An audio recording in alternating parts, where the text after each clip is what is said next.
President Donald Trump is coming back to North Carolina for the fourth time in a month. He's holding a rally in Fayetteville, the home of Fort Bragg.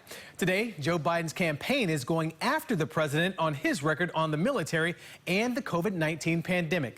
Our Capitol reporter Michael Hyland talked one-on-one with one of the president's White House advisors today. Michael, what did he have to say?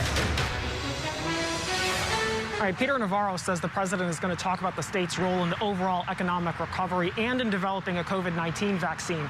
But the Biden campaign is out with a new ad today highlighting President Trump's reported comments about fallen soldiers.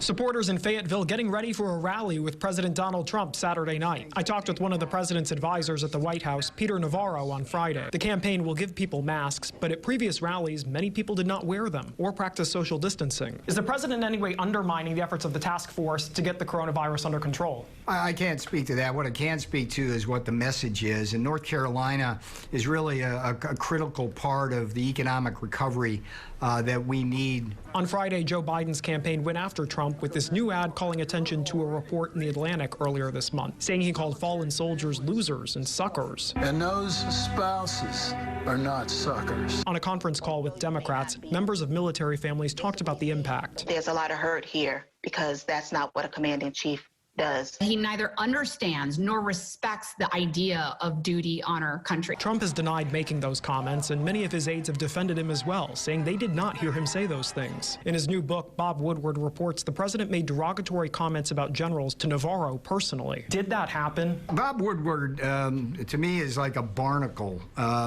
In his last book, he quoted me extensively in conversations, and I publicly called him out personally because I've been there. It's fiction, not fact. So that quote is inaccurate? That quote is inaccurate, yes. Tomorrow's rally is going to start at 6, and recent polling shows this race remains very close here in North Carolina between Biden and Trump. Live in Raleigh, Michael Hyland, CBS 17 News.